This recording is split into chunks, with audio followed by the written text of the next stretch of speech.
Hello, everyone. Welcome back to the final round of this hackathon.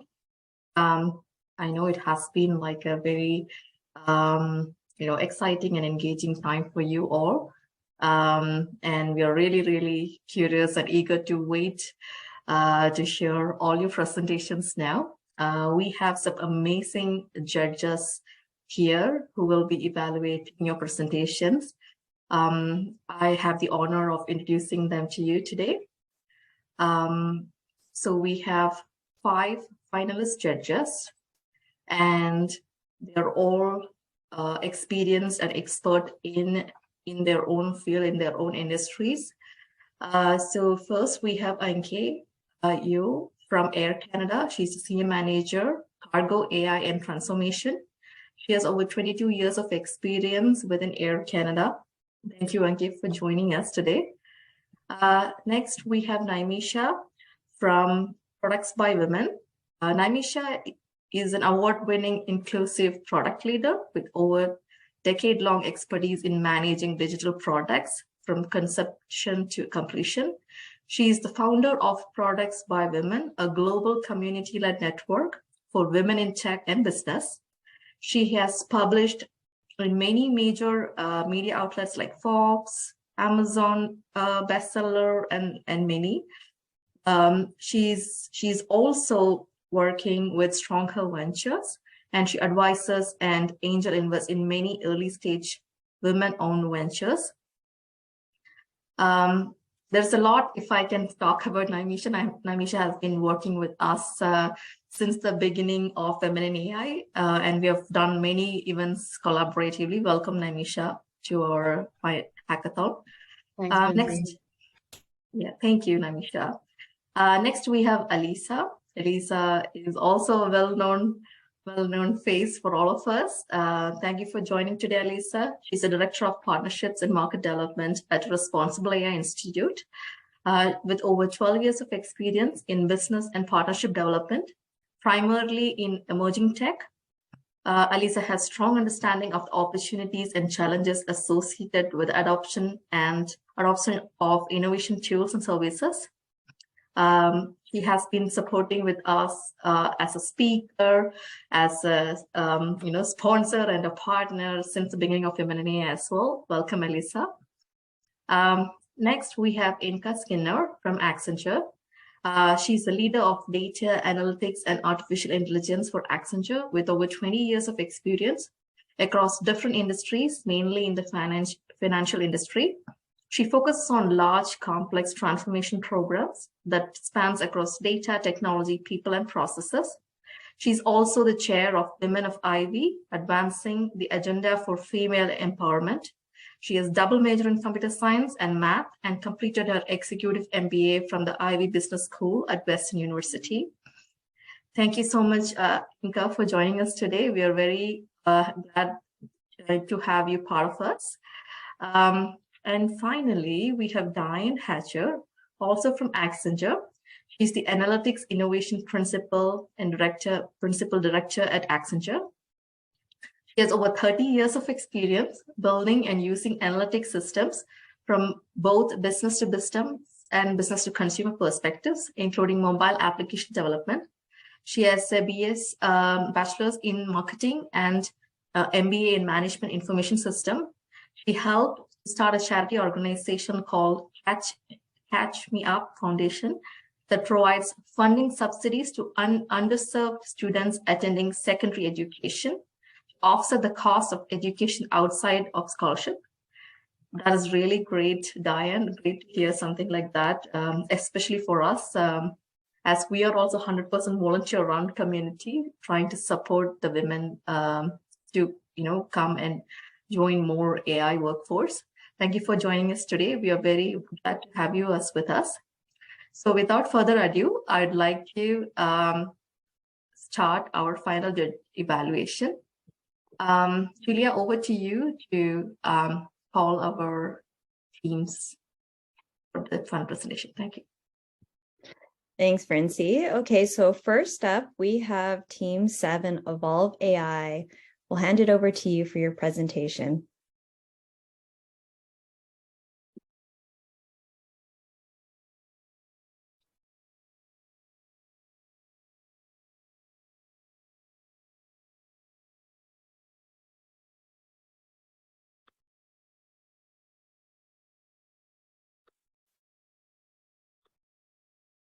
Hi, can everyone see my screen? Yes. Yeah. Hello, everyone. My team is trying to ensure accessible education to everyone around the world and tackle the UN SDG number 4. So first, I will start by explaining our vision and then explain the problem and its solution. We are a group of 3I enthusiasts. Our team consists of Afifa, Ilka, which is me, and then Vishali. We used online communication tools such as Zoom and Discord, and we have both technical and soft skills that we use to build this project. Our vision is to make online resources accessible for everyone by translating the content into the language that they are familiar with. This will help more teachers and students to be able to use these online resources and take advantage of them. The COVID-19 pandemic has put tremendous pressure on education systems around the world and has accelerated the provision of remote learning as a viable solution during emergency events. However, among 67 countries with data available, nearly half of the countries have below average remote learning readiness, which means that they are not ready to offer their learning resources online. And this is where online learning platforms come to play. Our mission is to ensure equitable and inclusive quality education and promote lifelong learning opportunities for all through our learning platforms like Coursera.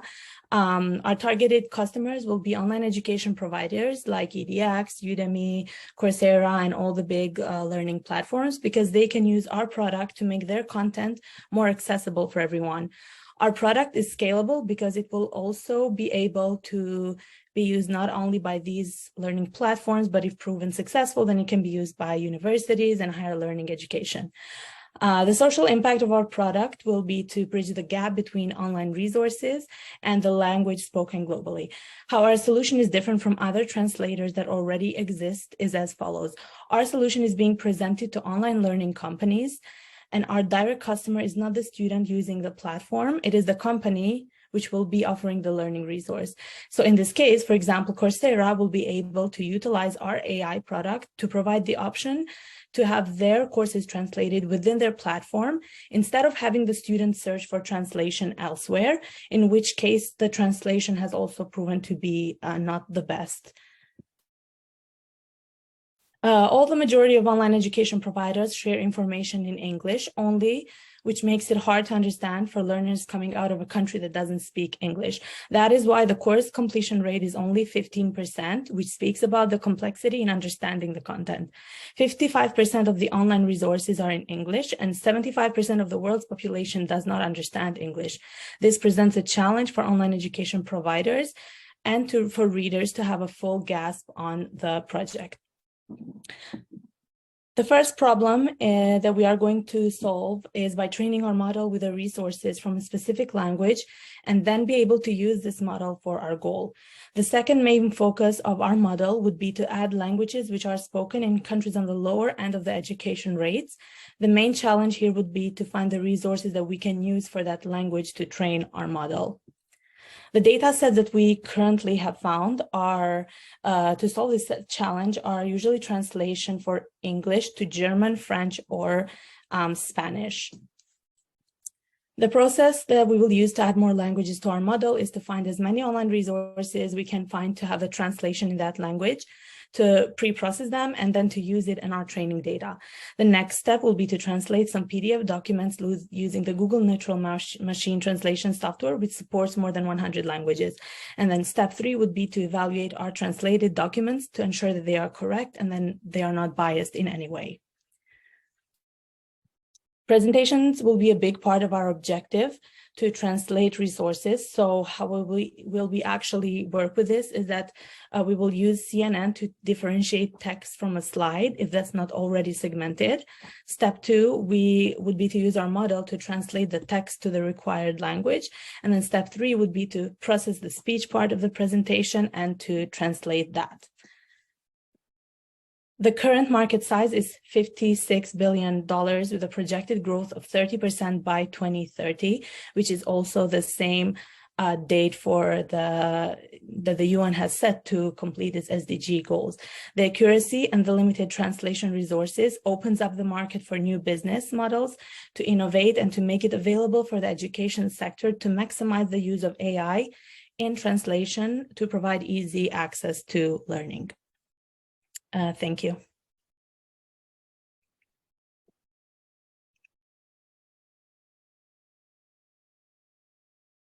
Awesome. Thank you for your presentation. I'll open it up to the judges now for Q&A. Yes, I have a question. This is Diane. One of the key issues with translations is the interpretation and the context of the words that are being used.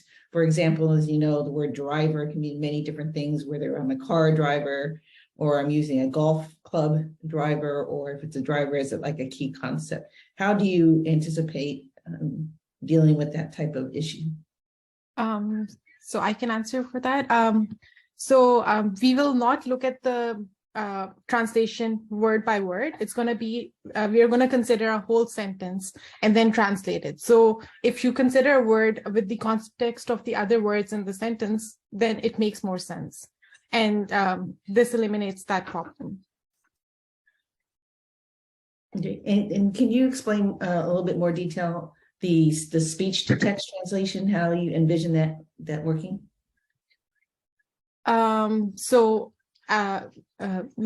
Already there exists like a speech recognition software, right? That basically takes the speech and converts it into text. So using that text, we can translate that text using our model that we train. Okay. Thank you.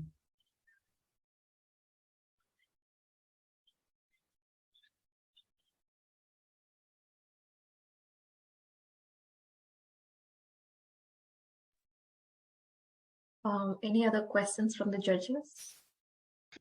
I had a quick question about how would you say you would define yourself and set yourself apart? What is your key differentiator in terms of the product?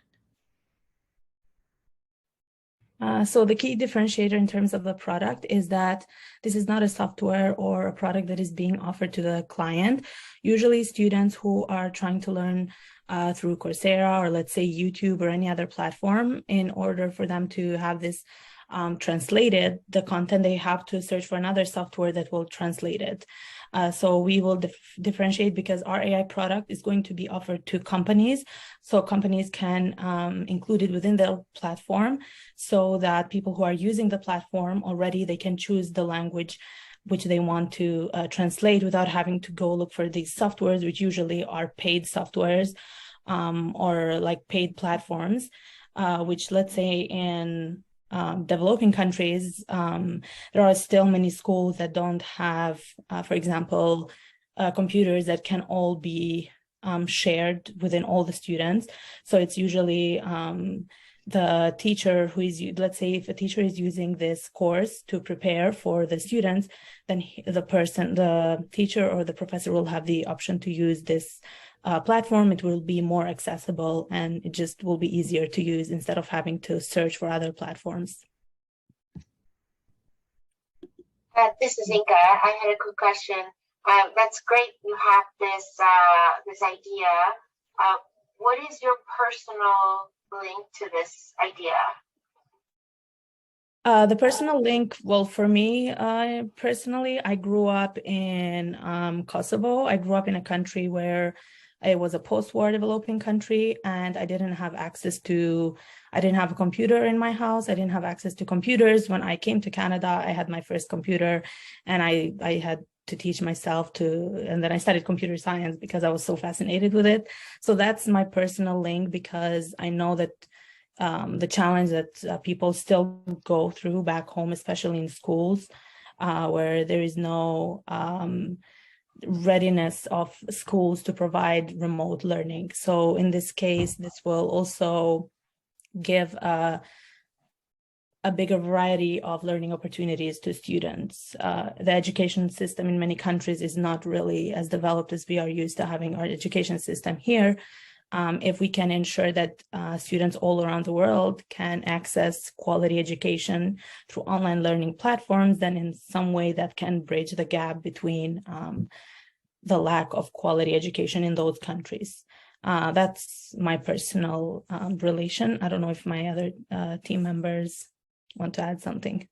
I just want to add, like, this product that we designed is basically, we don't want to target just the students. We want to target teachers, the educators as well. So what we believe is that if the educators, the teachers are given a better resources, better information about a subject, they would be able to then forward that. That concludes your question and answer time. Thank you. Okay, thank you so much, Team 7. Appreciate your presentation. We will now be moving on to Team 3, the MHI baddies. Maybe we'll give 30 seconds for the judges to fill out their score sheets if needed while they're setting up.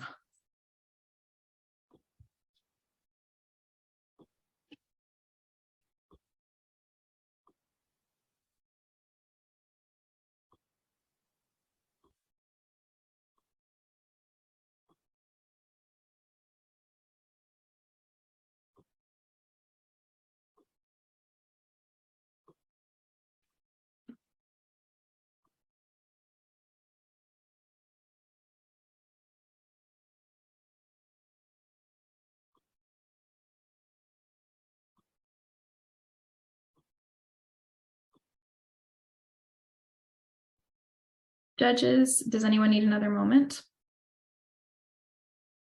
And I'll take the silence as a no if no one says anything. Great. Okay. Whenever the team is ready to start presenting, I'll start the timer. Is everyone ready before I begin? Team? Yep. Hi, everyone. We're the MHI baddies, and we're the team behind Lavender. So we're addressing the issue of preeclampsia, also known as PE. So here's a real world example. A Canadian woman who's 37 years old, was 36 weeks pregnant and developed PE. This led to swelling, preterm labor, and also led to postpartum effects like seizure. At least 60% of PE deaths are preventable. So in terms of PE cases in Canada, 5% of pregnancy cases have PE, and 3 to 8% of pregnancy cases worldwide have PE. PE is responsible for 70,000 maternal deaths worldwide and 500,000 fetal deaths worldwide. With the recent emergence of technology in healthcare, we often see technologies developed as a result of the data that already exists. However, given that healthcare systems are in crisis on a global scale, it's critical we prioritize high-risk problems and close inequity gaps, which is why we selected preeclampsia as our target for women's health. Next slide. So preeclampsia is quite difficult to predict due to complexity of the disease, which is why machine learning offers a lot here in terms of achieving a good prediction accuracy and performance. Our solution proposes careful feature selection, which the algorithm can then find trends amongst the data to predict a pregnant woman's risk of preeclampsia. Our vision sees this highly applicable in a publicly available education app, which we named Lavender, and it empowers patients to take control of their health and provide clinicians with a risk detection tool and educational resource. Next slide.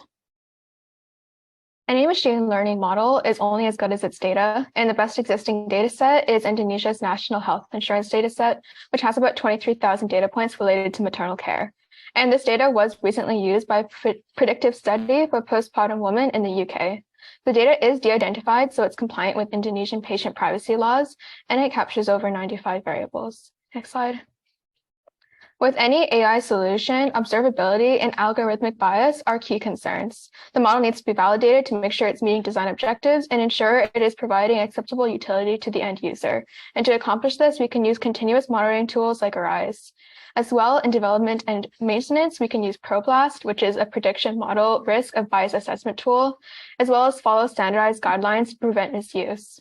Additionally, we need to be engaging stakeholders and be transparent about how user data is collected and stored. And therefore, we need to adopt a privacy and security-centric approach to data protection. This also involves receiving feedback to make sure we're meeting user needs and concerns. Next slide. We estimated the market size by the live births, fetal deaths, and induced abortions in Canada in the year 2020. We determined there are about 425,000 instances of pregnancies, so we know the market exists and it is large. Next slide. Moreover, women's health apps are very popular in North America and the world. They account for more than 39% of the global revenue in 2021. And we know that the market will increase because of the government's rising interest to reduce healthcare costs and the growing demand for effective healthcare technologies. So we are confident our app will be successful in the market. Next slide. The current brands on the market allow women to track their pregnancies. However, none of the apps detect symptoms that predict preeclampsia to prevent prenatal mortality. Next slide. So here's our business model to bring our app to life. By partnering with the organizations that are listed, we're able to achieve our goals of reducing perinatal deaths and developing an accurate predictive algorithm.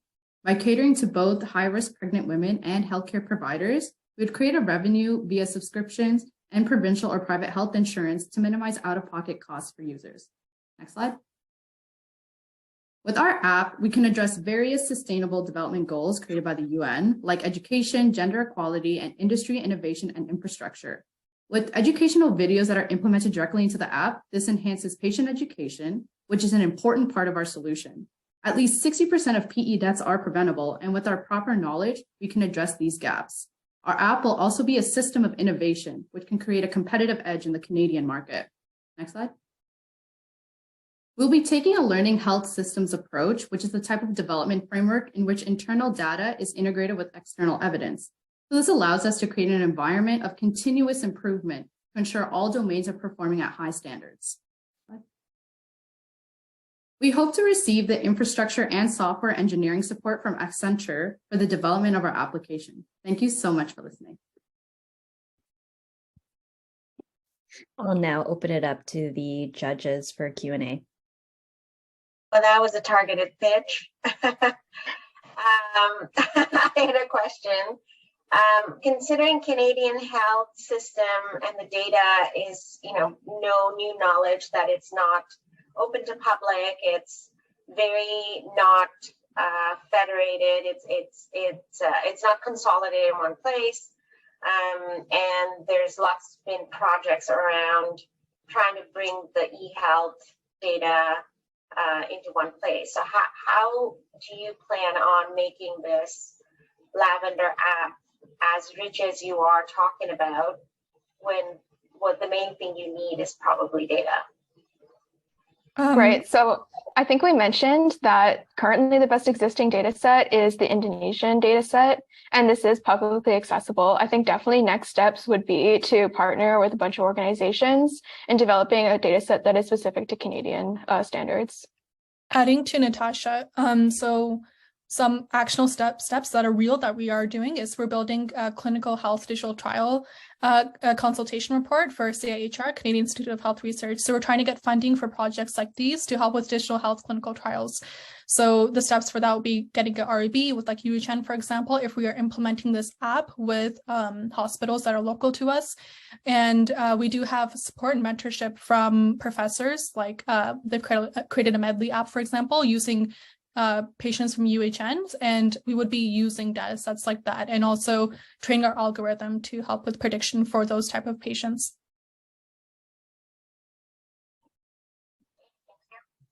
You mentioned, the to check for bias in the algorithm and the data. If you're using primarily the data set from Indonesia, which is actually not a very large data set, it's only 23,000 points. How do you account for that bias detection? That's definitely important because in the Indonesian data set, at least for ethnicity, we only really have Asian and Austronesian ethnic descent. But just for lack of other data, this is what we'll be using just to like kickstart the project. And there have been previous studies. I think there was a UK study in 2016 that also used that Indonesian data set. So there are Western countries that are using that data. And I think if we were to take our project further with clinical trials, we want to focus on women that are underrepresented in AI algorithms as well. So we, I think Ashley can speak to this a little bit more too, because this was her part. Yeah, definitely. So in one of the slides, I mentioned how a lot of technologies in healthcare, they focus on the data that exists and then the problem. But the issue with this is that the data that exists may not encompass those vulnerable populations. So that's why identifying a high-risk problem that's going to be very, relevant for reducing healthcare costs and improving health outcomes is highly, it's a critical matter. And so on this slide in our appendix, we can see some quick facts about how Black and Indigenous women are at greater risk of preeclampsia, and how the third leading cause of death for Black women's pregnancies and is 2 times more likely to die from preeclampsia than white women. So there definitely is acknowledgement for the underrepresentation of these vulnerable populations in research. However, we hope that our collaborations with these large networks, such as UHN, would help us retrieve that data and close these mitigate the gap of inequities. Why Lavender is the name for the app?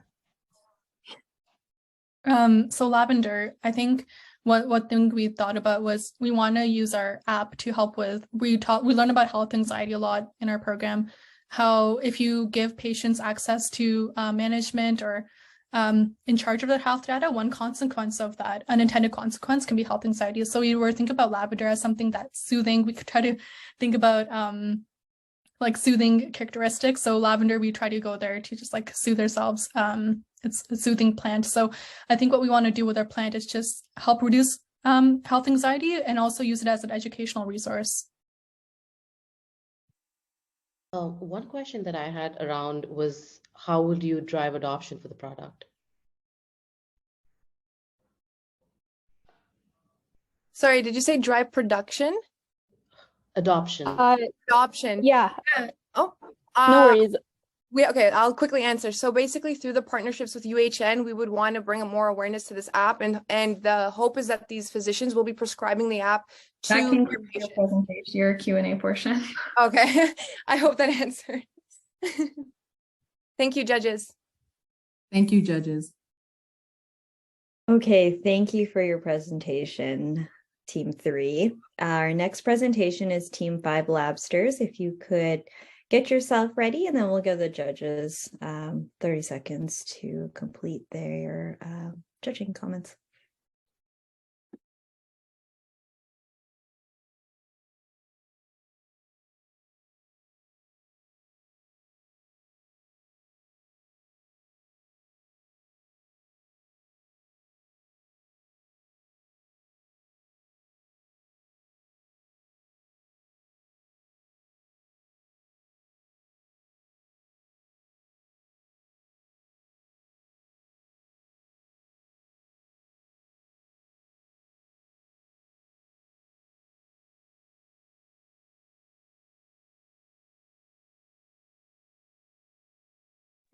Do the judges need a moment, or are we good to go? All right. Can you guys hear me okay? Yeah. And Sarah, are you ready to go? I'm ready, Jackie. Are we okay to start, judges? Okay, great. Yes. Sarah, go ahead. All right.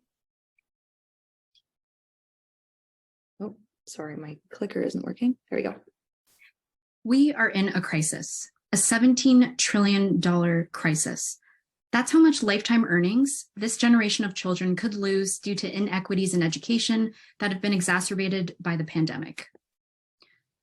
Losses in reading and math have been seen globally, yet access to data on learning loss that reflects cultural context remains scarce. If policymakers, administrators, and teachers don't have data that reflects their students, how can they make decisions to accelerate this generation toward personalized recovery?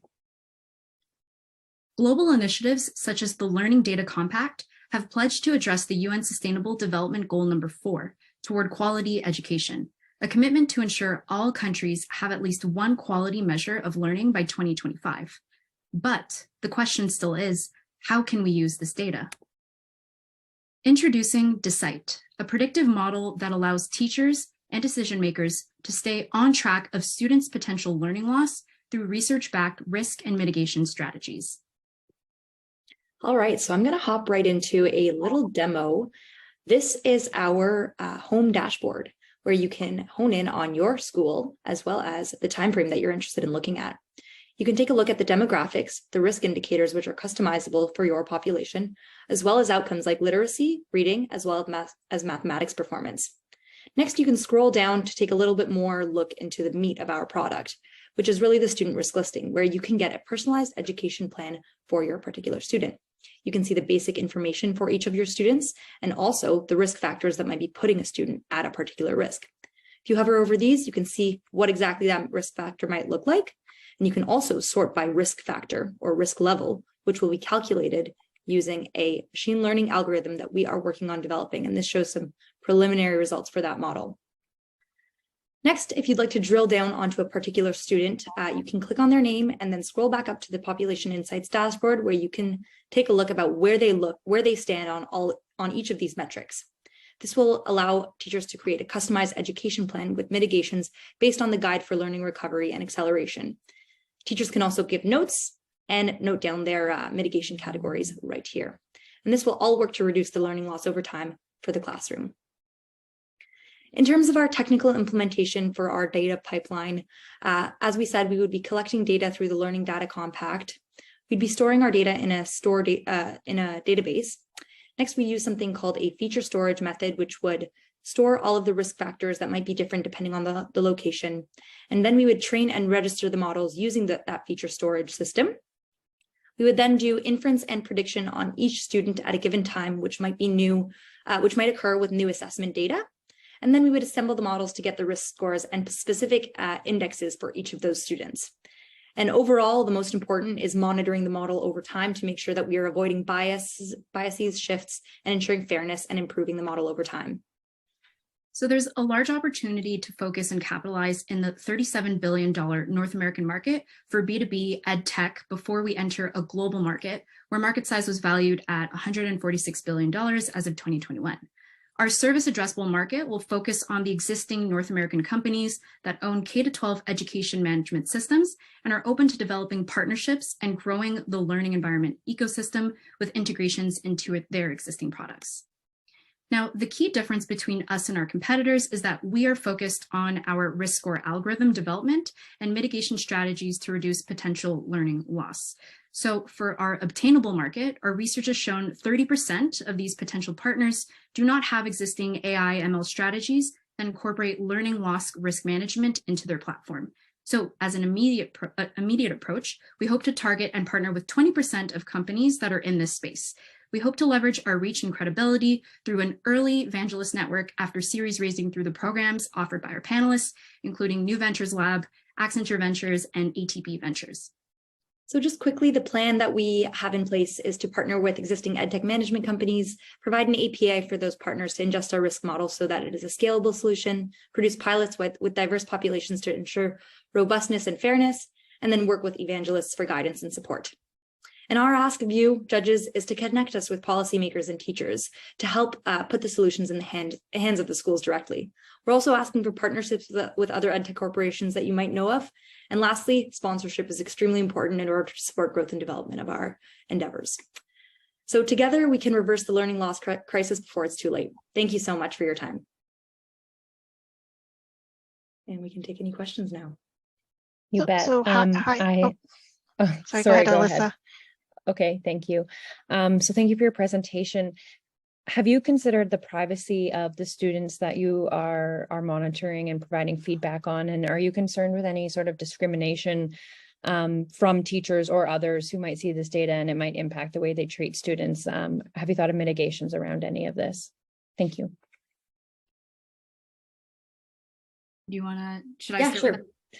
Sure, I can start. I think there was two main questions there. So first one was privacy of students. And so it's extremely important to consider that, especially with sensitive information, including financial and failures in classes. Like that is something that we want to make sure that students are held private. And so what we want to do is to make sure that there is an extremely secure system for who actually has access to these dashboards. And so that would be in place with the teachers getting, they're the only ones who can access these dashboards, and they would have to get specific training on the the challenges that might be faced with students becoming aware of these platforms. So it's really critical that they're trained on it and they're aware of the risks that are associated with, ranking risk of their population. So that's definitely a consideration, and I think that would be solved with the training process. Yeah, and I think just speaking to the latter part of that question around potentially biasing certain teachers based on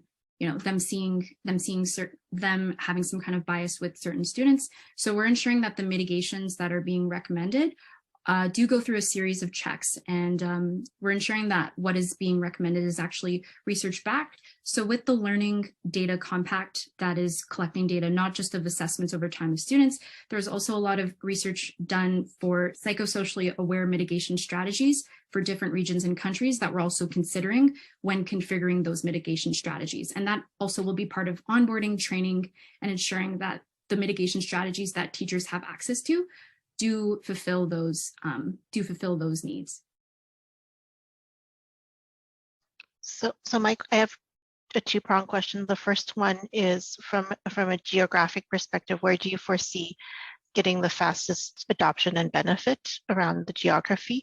And the second thing is, how do you approach getting individualized data on these students and to be able to accurately create models to identify all your metrics?